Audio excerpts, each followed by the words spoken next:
안녕하십니까. 저희는 비대면 서비스 새로운 일상에 대해 발표할 1조입니다. 목차로는 첫 번째는 비대면 서비스의 설명, 두 번째는 특징과 장단점, 세 번째는 사례와 기술, 마지막으로는 비대면 서비스의 미래에 대해 발표할 것입니다. 그럼 먼저 비대면 서비스에 대해 설명하겠습니다.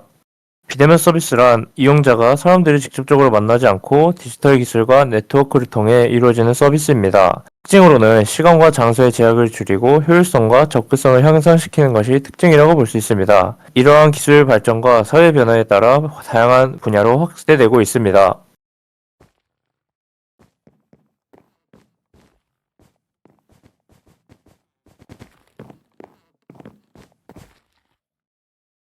비대면 서비스의 유형입니다. 비대면 서비스는 매우 다양한 분야로 확장되고 있습니다. 대표적인 4가지 유형을 소개하겠습니다.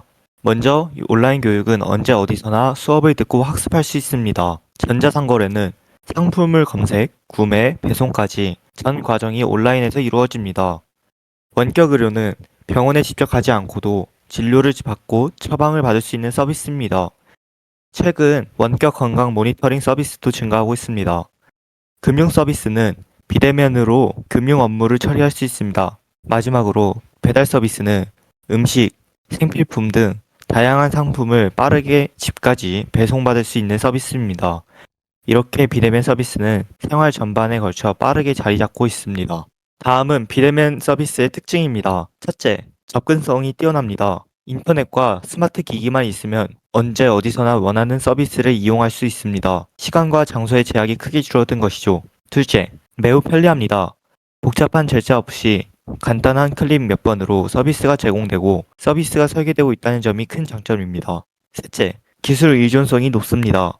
비대면 서비스는 주로 디지털 기술을 기반으로 이루어지기 때문에 안정적인 인터넷 환경과 기술적 지원이 필수적입니다. 동시에 AI, 빅데이터, IoT 등 첨단 기술의 발전과 함께 서비스 품질도 지속적으로 향상되고 있습니다.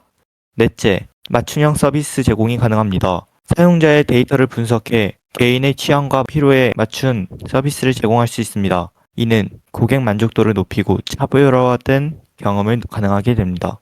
장점으로는 시간과 비용 절약이 가능하고 효율성이 높으며 사람들과 비접촉함으로 안전성이 있습니다. 단점으로는 사람들과 대화를 하지 않아 외부와 소통이 단절됩니다. 신뢰를 향상시키기도 어렵습니다. 디지털 기기를 어려워하는 사람들에게는 비대면 서비스가 어려움을 줄 수 있습니다. 마지막으로 개인정보가 빠져나갈 수도 있는 위험이 있습니다.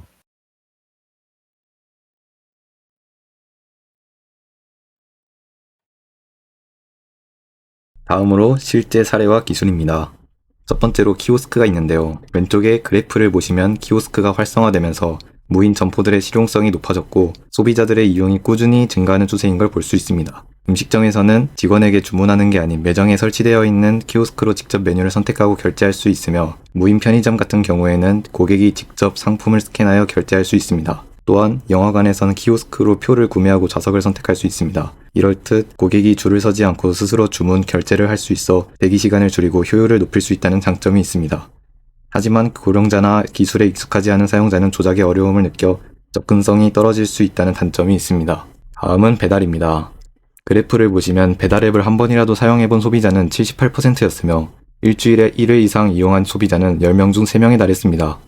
이렇게 오늘날의 배달앱은 빼놓을 수 없는 필수 요소가 되었는데요. 배달앱은 집, 학교, 회사 등 어디서든 스마트폰으로 빠르게 손쉽게 주문이 가능하다는 장점이 있습니다. 하지만 수수료, 포장비, 죄소 주문 금액 등으로 인해 직접 사먹는 것보다 비용이 높아지는 단점이 있습니다. 다음은 의료 분야의 대표적 사례로 비대면 진료입니다. 비대면 진료는 직접 병원에 가지 않아도 스마트폰의 앱으로 의사에게 진단을 받을 수 있는 비대면 서비스입니다. 코로나19를 계기로 급부정한 비대면 진료는 확대 전과 확대 후의 차이가 확연히 난다는 것을 보실 수 있습니다. 비대면 진료는 농어촌이나 섬 등 멀리 떨어진 지역이나 거동이 불편한 환자도 병원에 가지 않고 진료를 받을 수 있어 시간과 이동 비용을 절약할 수 있다는 장점이 있습니다. 하지만 직접적으로 진찰을 할 수가 없어 정확한 진단이 어려운 경우가 있고 중증 질환은 놓칠 수 있다는 단점이 있습니다. 다음은 교육 분야의 대표적 사례로 비대면 온라인 수업입니다. 비대면 온라인 수업은 인터넷을 활용하여 교육하는 방식이며 학생과 교사가 서로 직접 만나지 않고 원격으로 수업을 진행하는 것입니다. 코로나19 이후 많은 학교에서 비대면 수업을 시행하고 녹화 강의 자료 등을 활용하는 경우가 많습니다.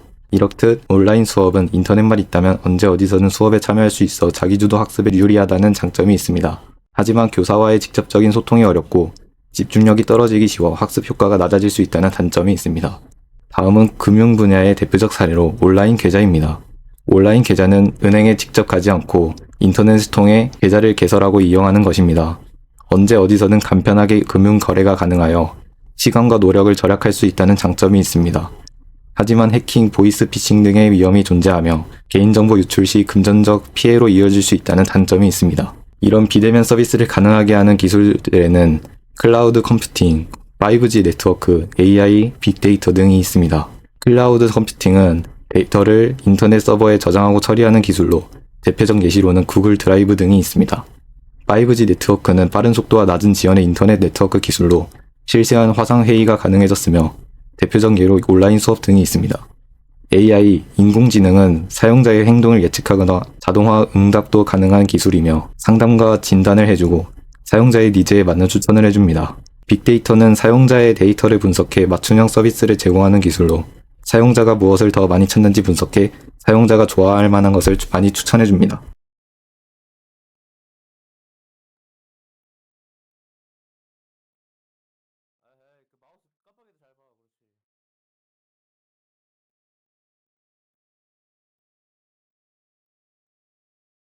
지금까지 저희는 비대면 서비스가 어떻게 발전해 왔고 어떤 사례들이 있는지 살펴보았습니다. 하지만 중요한 것은 앞으로입니다. 비대면 서비스는 코로나19라는 계기를 넘어 이미 일상에 깊이 자리 잡았고 지금 이 순간에도 기술과 사회는 계속 변화하고 있습니다. 그래서 이 발표의 마지막으로 비대면 서비스가 앞으로 어떤 방향으로 나아갈지 그리고 우리 사회에 어떤 영향을 줄지 이야기해 보겠습니다. 첫 번째 트렌드는 메타버스입니다. 우리는 이제 단순한 화상회의를 넘어서 아바타를 통해 가상 공간에서 실제처럼 만나고 소통할 수 있는 시대를 맞이하고 있습니다. 이미 국내 대학 중에는 신입생 OT를 메타버스 캠퍼스에서 진행하거나 기업들이 메타버스 공간에서 회의를 여는 사례도 있습니다. 메타버스는 단순한 유행이 아니라 비대면의 새로운 플랫폼으로 성장하고 있는 것입니다. 다음으로 AI 기반의 개인화 서비스입니다. 우리가 넷플릭스에서 영화를 추천받고 온라인 쇼핑에서 필요한 상품을 먼저 보게 되는 것처럼 AI는 우리의 행동을 분석해서 더 편리한 선택을 가능하게 합니다. 또한 AI 튜터나 진로 상담 서비스처럼 교육과 진로 분야에서도 개인 맞춤형 서비스가 확대되고 있습니다. 이처럼 비대면 서비스에 AI 기술이 적극적으로 사용될 전망입니다. 하지만 이와 함께 정보 편향이나 사생활 침해 같은 문제도 발생할 수 있다는 점에서 주의해야 합니다. 결론적으로 비대면 서비스는 앞으로도 계속해서 확장될 것입니다. 하지만 그 중심에는 반드시 사람이 있어야 합니다. 기술은 도구일 뿐 그것을 어떻게 설계하고 사용하는가는 우리에게 달려 있습니다. 누구도 소외되지 않도록 기술을 설계하고 AI나 메타버스 같은 새로운 기술을 비판적으로 이해할 수 있는 디지털 시민 의식이 앞으로도 더 중요해질 것입니다. 비대면 사회에서 살아가는 우리가 그 방향을 스스로 만들어갈 수 있기를 바랍니다. 감사합니다.